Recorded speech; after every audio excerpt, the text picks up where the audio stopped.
Hi Ron, thank you for submitting these videos. Kaylee is a fantastic dog. I think you're a very good handler. We'll take a look at a couple of spots here that I find interesting. Let's see here. This is good. This blind cross, very nice to the back side. This blind cross, I think I would like you to get through it a little bit more quickly. So at this point right here, once you've released the dog to the outside, go ahead and look over your right shoulder a little bit. At least turn and leave your hand back. Here you were a little lucky because as the dog's taking off, both arms are extended and you're looking this direction. So it's really not clear that you want the dog to come to the right. And so what you're going to create is a situation where the dog stride checks. It kind of uncovers this jump at the last second. But there were no problems or ill effects. I don't think it slowed the dog down at all. I'm just saying go ahead and get your blind around a little quicker. I think this is okay. This turns a little bit wide here because your front cross footwork isn't very good. So as the dog's taking off in this direction and you set up for your front, I think a lot of people panic here. There's the right, that's your first step. There's your left. Here's your right, that's your third step, and now your fourth step should set the line to the next obstacle and swing around. But instead we get two more backward steps, and then you set the line with your left foot. And until you take that forward step, the dog is going to continue to flank basically to infinity.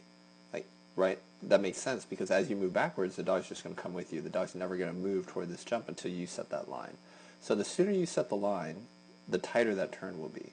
So that's one place that you can tighten up that turn so that it's less rounded. Now whether or not the turn is rounded, is the reverse spin the right move here? I think that it is. We need to keep the dog off this jump here. You need to do something special. It is not enough to call the dog, especially given the weave pull entry. I think the reverse spin is appropriate. I think you did it fine. I have no problems with it. My only problem is you stopped a little too far away from the weave pulls. I'll tell you quite honestly, if I were doing this with Gitchy and I stopped over here, she would also enter incorrectly. And she's pretty good at weave pulls.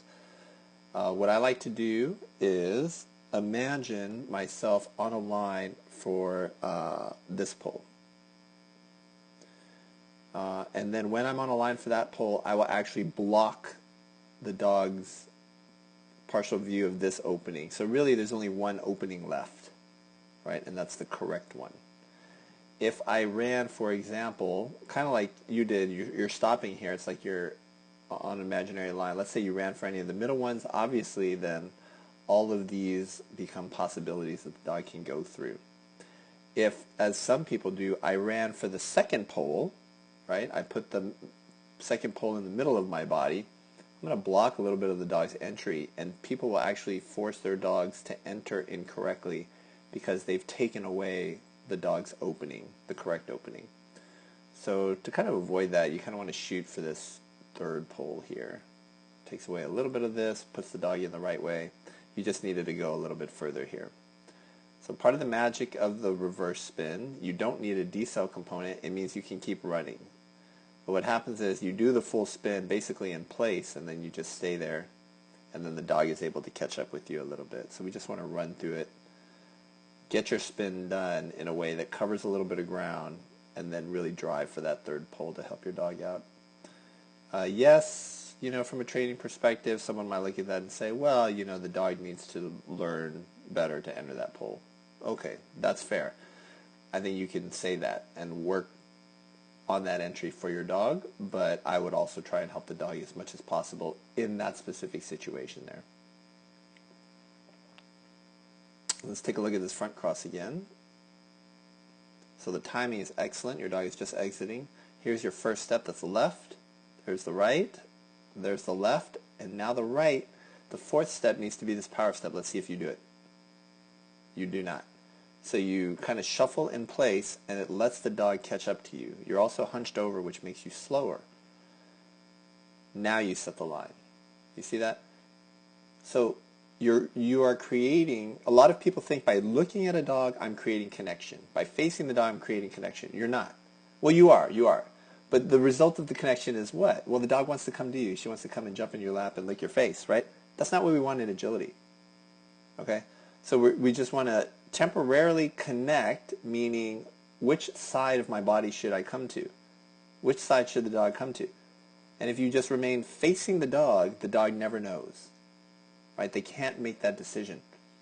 And as far as where to go next, they don't know until you set the line with your feet, your body, your eyesight, all of that stuff. You're not doing that until the dog is already here at your side. And that's why you're getting these not ideal lines, slowing the dog down a little bit.